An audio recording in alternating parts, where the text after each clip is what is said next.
Kasi tingnan mo ito nangyari sa'yo, durog yung pader mo. Opo. Grabe talaga to. Mga anong oras ba nangyari yun? Siguro mga 8, past 8 na po yun nangyari. Buti na lang talaga arawan. Opo. Napunta-punta lang po ako dito. Kaya ako'y may bag. Napunta-punta lang po ako dito. Nakuha ako ng mga pwede ko pang linisin, labhan na gamit. Sabi nga po nung anak kong panganay, nung ikwento ng papa niya nangyari sa amin, sabi niya, bako nagkataon pala. Mag-isa na lang ako. Nang ang hirap noon sa akin. Nahihirapan kami na. Yung sumalpo ko sa isang may kaya, mangutang. Kasi alam nila na wala kaming ibabayad. Pero panawagan ko, sana may mabuting pusong tumulong sa amin. Sana makasama kami sa sa pabahay ng Papa Corp. Yung pala yung ginawang temporaring daan.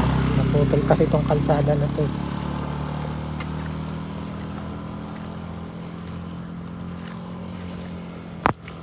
Grabe. Mahigit sa buwan na to. Simula nung nangyari yung simula nung dumaan dito si Christine. Bagyong Christine. Dito pala sa kabila yung daan.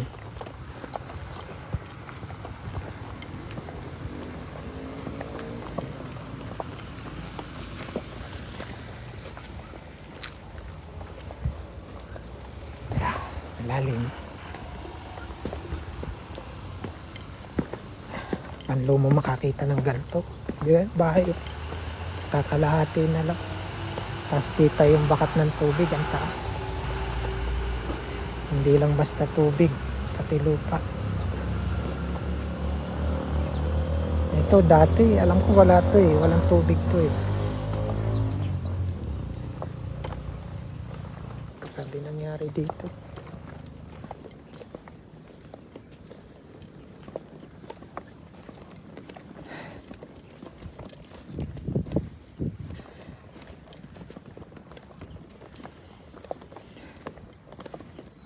Nakakapanlo mo makakita ng ganito. Bago pa naipundar yung bahay, tapos ganyan na nangyari. Iba pala, no? Palagi nakakakita ng ganito yung mga nag-upload na mga kapwa content creator natin. Pero iba pala yung sitwasyon kapag mismong andito ka sa location, pag mismong kaharap mo. Kakatakot na ulan. Dito tayo pero na ulan. Ayan, nagkalawa dito. Dati wala daw tubig to eh.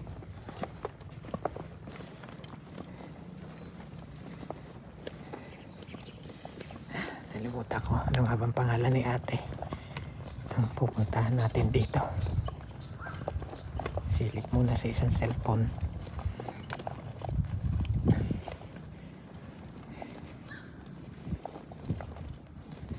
Ate Margie.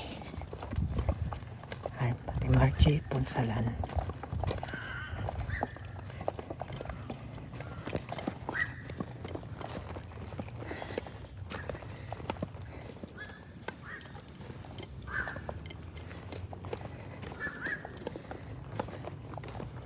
Ayan, lalaki ng bato na yan.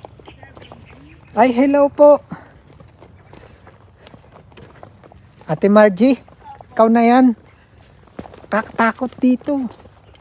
Di kayo tatakot na ulan. Ay, may kasama naman po din. Marami kayo. So, umalis ako dun sa amin kasi nag-iisa ho ako. Kaya di na ako nagpunta sa Magdalena. Ito ba dati yung may tubig na yan? Ano yan dati? Sadyang may... Kapatagan po yan. Walang tubig yan dati. Wala po yan. Kailan lang nagkatubig? Nung po lang after ng bagyo. Kasi dati dumadaan ako dito, kalsada yun eh. Yung unahan na yun. Tapos ayun po yung kalsada namin papasok. Kaganda po niya kasi simentado na yung kalsada Ayun namin. yung nasa gitna na yung parte ng kalsada. Kalsada po yan. Naiwan yun. Tapos po yun hanggang doon lupa po yan. Kapatagan po ito maganda. Ay, katabi. Ayun no. Parang naging stage yung ano. Oo nga po. Wala palang nagawa ngayon ano. Doon ka iniwan yung sasakyan ko eh. Sa bandang Ay unahan. bali, nga po kasi Sabado ngayon. Linggo ngayon. Oo. Okay lang naman siguro doon ano, sa bandang unahan ng mga heavy equipment. Ito pong bahay na to, natabunan din dati. Alin po? Ito, ay, nahukay na. Opo. Ayan o, kita rin yung bakat ng ano. Iba pala pag sa personal nakita. Mas kakikilakilabot po. Ano po? Oo, nakakapanlo mo. Ano po kapatid ng biyanin ko? Ano yung sinasabi ko sa inyo kanina na pagpabako? Oo.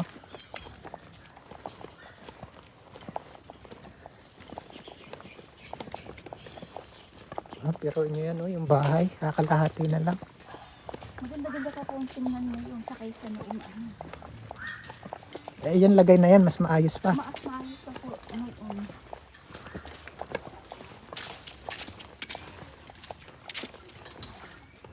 Abuti may nakukunan ng tubig ano. Ayun po, ito dito lang dati. Hinukay po, din. hanggang sa yan, naging binakuna. Hello kuya, Ano pong biyanin ko? kasi na nanay. Saka kapatid po. Hello nanay, Sino ka ho? kumusta po kayo dito? Sino kasama niyo? Ako lang po. Kumusta kayo dito nanay? Ay, amin ho'y doon pa. Malayo-layo ka. Hindi ho, baka libala na yan. Samahan mo Marge, erin, pakikita ho sa inyo niya. Ito ho ay doon sa inyong kapatid. Yung, Ay ito, hanggang saan ng lupa dati? ay dito. Ganyan din, mataas din. Pinahukay ho sa mga badyaw. Ay grabe nanay. Ay, sobra po. Iba pala pag sa personal nakita. Nakaw. Nakikita ko lang dati sa mga ano din eh. Ay, Sa mga post. ayan dati anong daan namin eh, yung may samintong yun. Ay oo nga. Ang lagnat eh. Biruin mo yun oh. Ito po, abot sa kagayon lang ang kulang sa bubong. Pati yung kaloob-loob. Kasi kita yung ano eh oh. Bakat yung lupa oh. Halos makarating sa bintana, di ba? Tapos yung loob po ganun din. Hanggang sa loob. Opo. Ito po, dati may pader dito, pader na simento.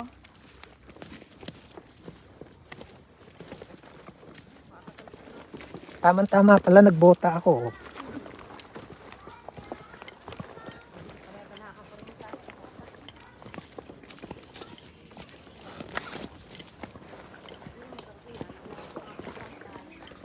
Ito rin oh, bakat din yung lupa.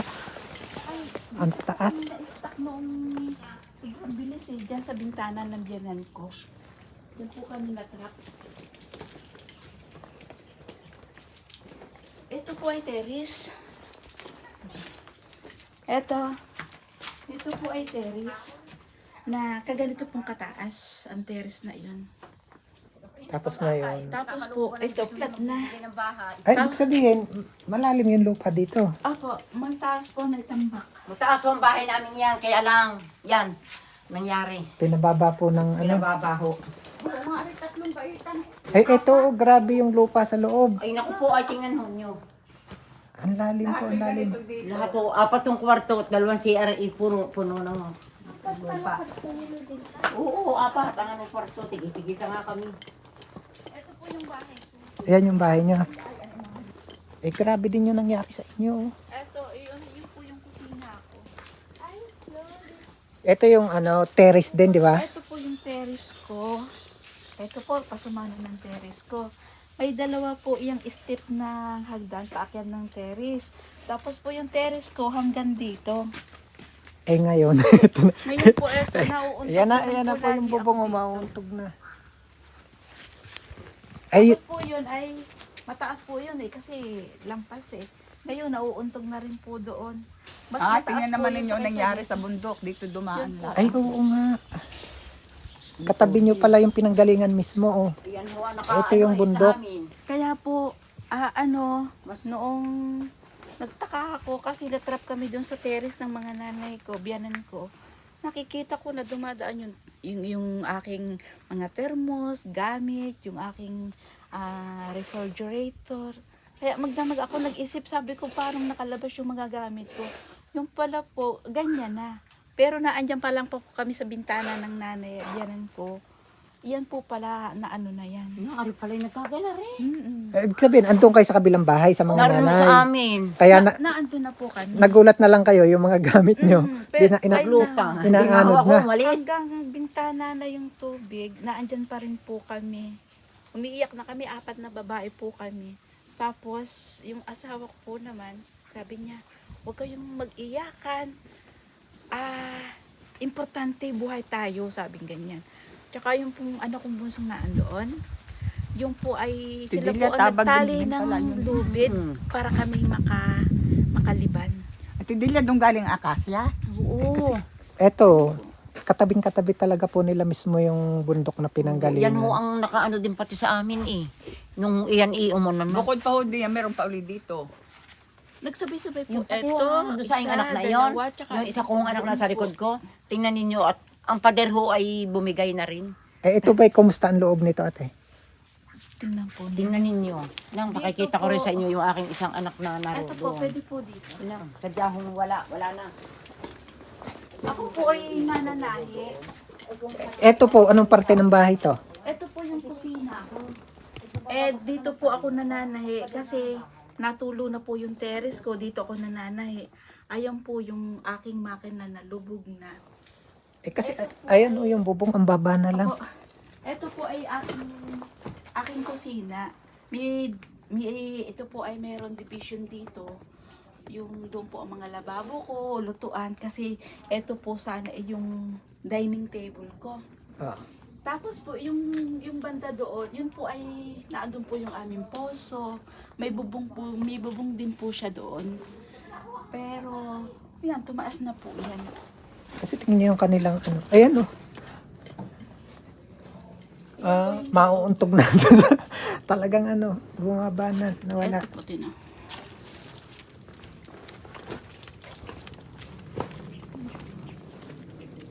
Ay, grabe Ate Margie. Pero mo, ito na yung, ito yung bundok ko, yung pinanggalingan po ng ano, Opo. landslide talaga. 24 years na po kami dito. Ngayon lang naman po yan nangyari.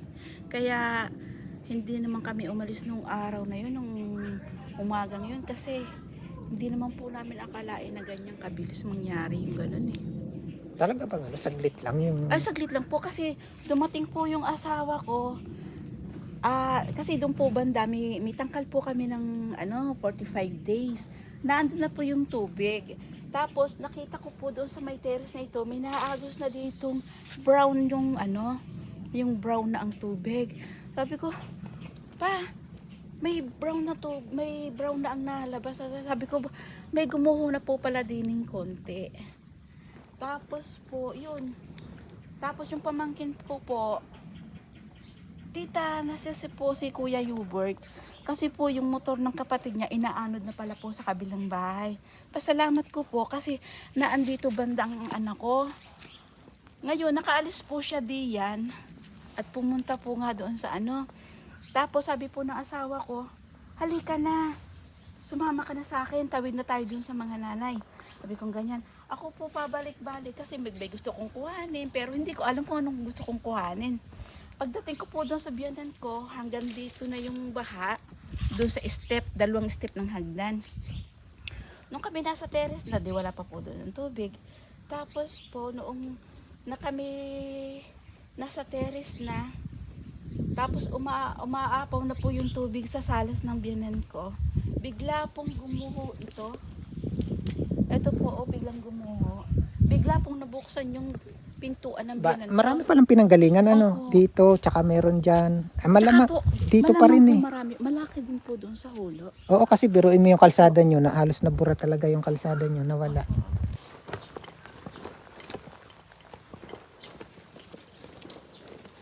Kita pa nga yung yung gilid ng kalsada.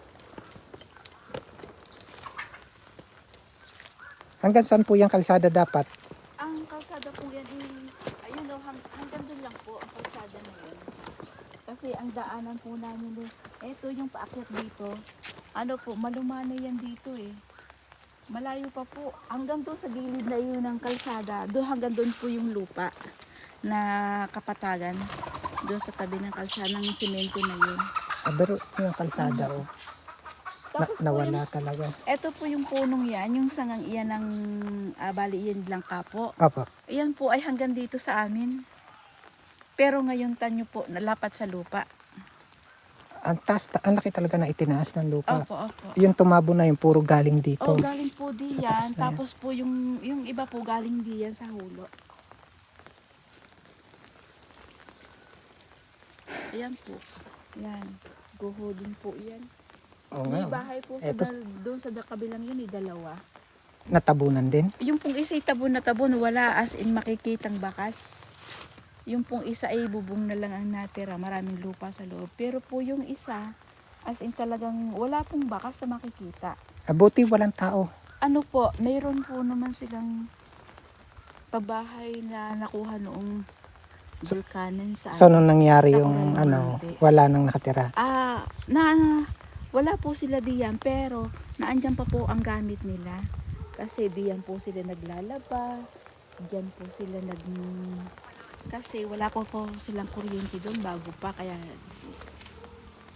naandyan pa po ang gamit nila. Mahigit na 1 buwan, ano, te? Opo, Mga anong oras ba nangyari yun? siguro mga 8, past 8 na po yung nangyari. Buti na lang talaga araw, ano. Opo, pero kami po ay maghapon noong basa kasi doon sa ang laki po ng bados, may malaking bahay doon kulay dilaw na ginagawa. Doon sa bandang unahan. Opo, yun po, ay hindi po diyan, doon po sa may, doon yung ginagawa doon may pader. Okay, Yun po ay talaga pong sobrang baha po, pati po mga kalsada ba. Kasi tingnan mo ito nangyari sa'yo, durog yung pader mo. Opo, Grabe talaga to.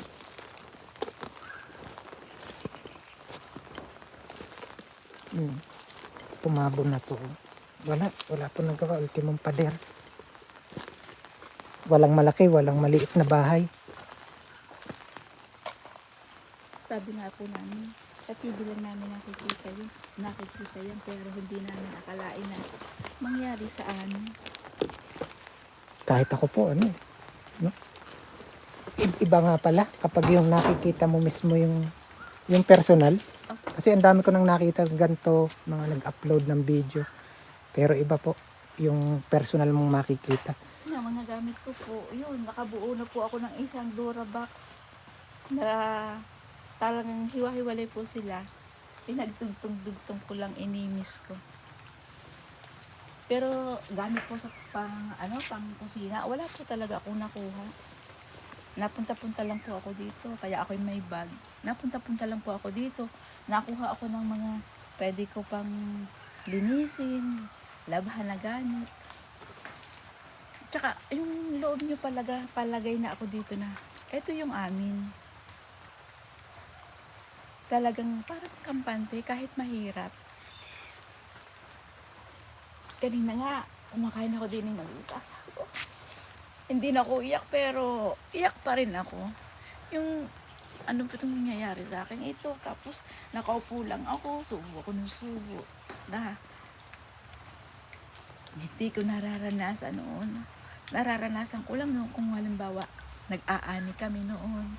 Kumakain kami ng gayon, pero yung sa sirang bahay na para akong nawalan ng marami.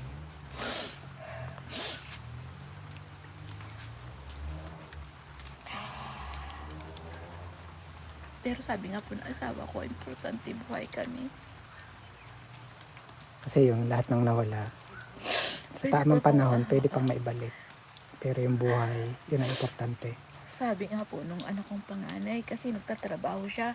First time lang po niyang trabaho kasi gagraduate lang niya. Bali, bago lang po siyang may trabaho. Nung pong mangyari yun, wala siya dito. Tapos unang linggo hindi namin pinauwi kasi wala pong dadaanan.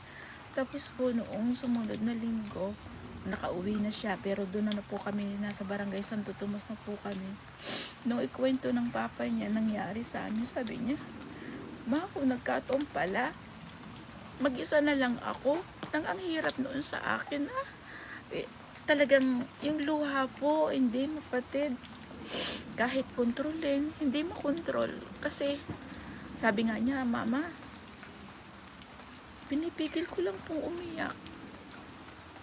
Kasi kung titingnan nga po yung laki ng naging pinsala, hindi mo isipin din na kung may tao nabubuhay oo pa. nga po. Pero niyo yan. Baba. Talagang puro lupa.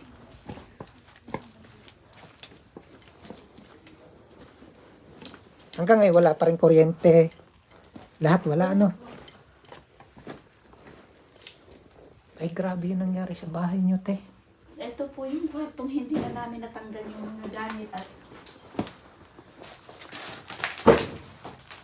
Kumusta yung mga gamit dito? wala pa Wala po. talagang naisalba. Ano po, yung mga damit namang nangangibabaw, tsaka nung panahon yun, may nakukuha kaming nabanlawan namin, di yun po. Pero sa gamit po sa kusina. Kasi tanyo naman yung kusina ko, talagang piece out talaga siya. Wala po ako nakukuha ng gamit sa kusina. Hindi pala ang kalat na gamit. Dito ng akin, parang mga Kaya, lasing. nakuha na po ang iba dyan. Grabe po yung nangyari dito. Actually, marami akong mga nakikita sa post ng iba, no? Daming mga bahay yung... Siguro itong lugar nyo, nakikita ko lang usually kapag may mga vlogger. More on aerial eh. Nakikita ko lang, nagdo-drone sila rito. Ang focus kasi nila yung ginagawang daan. Yun po, oo. Pero, Yun lang po. may nakapasok na ba dito? Yung nakita yung sitwasyon nyo? Ay, sabi po, arang DWD, gano'n. Hindi, alam ba, vlogger o Ay, ano? sabi po nung bata, wala po, may nagpunta daw doon. Doon lang daw po naman nagpunta, pero wala pong Para mag-tidal wave dito eh. Grabe nga po, Nay. Ayan, di ganito nga po, no? Kinukuha Ayan yung... po yung, Ilang araw na si Kuya nagpapala sa loob. bali, ano lang po yan, dalawang, kanina lang po yan na, kasi iniisip po namin kung mahukay yan, mas mataas po naman yung lupa sa likod sa sa bintana. Yun nga po Paano yung po? problema doon. Sabi naman wala naman kami kakayahang magpabakuna kasi pera naman po ang problema. Kasi mangyayari, tuwing uulan talaga, babalik Oo, din sa babalik loob po. yung ano. Kasi, Buti nila. ayun no, ang taas-taas ng labas. Tapos, ay grabe. Ang taas pala ng inabot, ano. Bakat pa rin yung ano, lupa at saka tubig. Tapos, ang hirap palahin, ano kuya? Mas Malagkit. malambot-lambot pa po yan ngayon, pero kung igang-igang Pag yung tuyo-tuyo na, ano? Pag tuyo na. Eh, Ito po yung bahay ng biyanan ko. Tapos po yun yung sa bilas ko. bali yung, eto po, yung narito sa lugar na to, iisang ano kayo? Isang pisa. Yun, iisang pisa, magkakamag-anak, ano. Magkakapatid. Ang asawa po na rin, kapatid ng biyanan ko, doon, yung naandun po yung bahay, yung una doon, yung sunod po doon sa dilaw na bahay. Eh, may ilang bahay po kayo dito naapektuhan? Bali, isa, dalawa, tatlo. Oo, 7. Nasa po yung mga nakatira ngayon? Kayo, saan din kayo tumitigil? Doon po sama-sama po kaming 3 pamilya na galing dito sa anak nilang panganay. Doon sa Barangay Santo Tomas. Bali, pansa talagang ano. Pero yung talagang permanenteng, kasi ito, Wala pa po. medyo, yung sitwasyon ng bahay, ano, kayo ba may plano pa na balikan yung bahay? Hindi na po. Siguro sabi nila, yung pag-araw, pwedeng magmanukan na lang dito. Pwedeng maghayo pa na lang dito. Parang kubo-kubo lang po. Kasi Ganun. medyo Kasi- mabigat na po yung sitwasyon eh. Dahil sabi nga ninyo, mahuhukay natin yung loob, pero yung labas, Opo. nag-iba na yung structure ng lupa, mataas na. Ang hiling ko lang po, sana mapasama kami sa sa pabahay ng Papa Corp. Sa ngayon po, wala pa nga. Wala pa talaga po. Kaya kahit ako napunta dito, sabi ko, matatag na ako kasi nagmumove on na ako. Pero hindi pa rin mawala yung patak ng luha. Kasi mas panatag po. Kahit ganyan yung lugar namin, parang yung pakiramdam ko, kasi itong bahay namin, doon naman sa tinuluyan namin, siyempre wala po kaming ginagawa. Sabi ko, pakiramdam ko, magkakasakit ako dito. Kasi siyempre wala pong ginagawa. Sanay naman po kami dito na may manok, ganyan. Ang akin nga pong manok na andun, kita ko nung umano din. Eh ano bang kabuhayan nyo bago nangyari itong ano Ako ito? po yung mananahe, 3 po yung aking sewing machine. Yun yung binabanggit nyo dating Opo, natabunan. isa pong aging, high speed, at saka po yung isang tipadyak. ay yung jipadya ko po ay ang ulo ay nagkalugas-lugas na, naghiwa-hiwalay ng mga parts.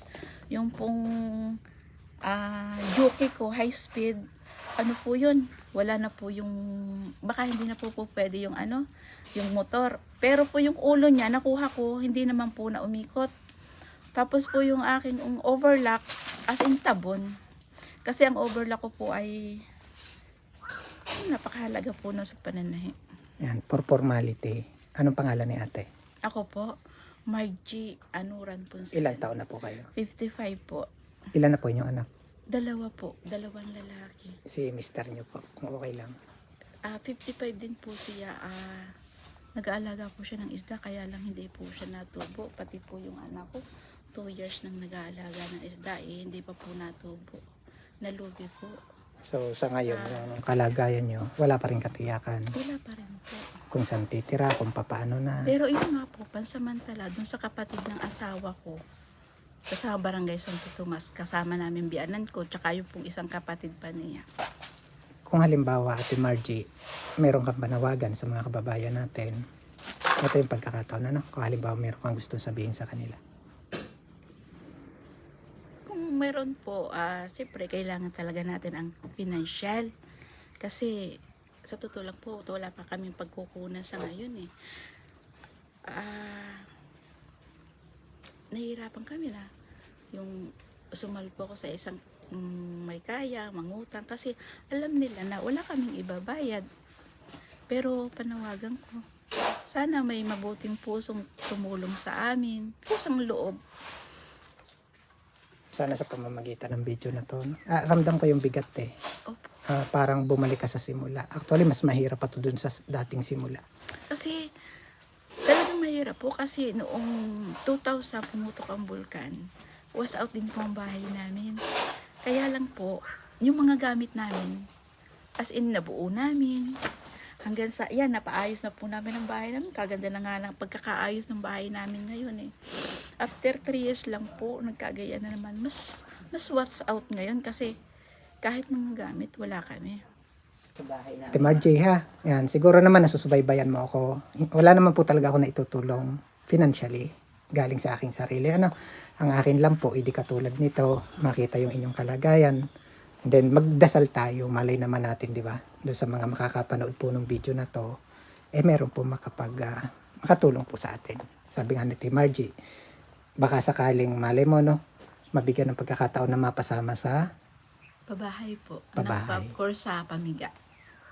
pero pasensya na talaga nanay kayo sa akin ha. Pero ayan, from Ma'am Charity, tingnan mo nga kung 2,000 yan.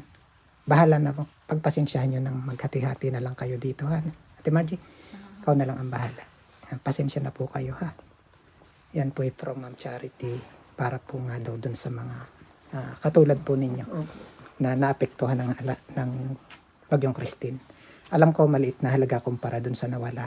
Pero malay natin nanay, maging umpisa naman ng tulong. No? Baka makikita ng mga kababayan. Marami tayong mga kababayan nanay Opo. na may mabubuting puso. Ha? Sabi nga ninyo, ang importante, buhay. Buhay.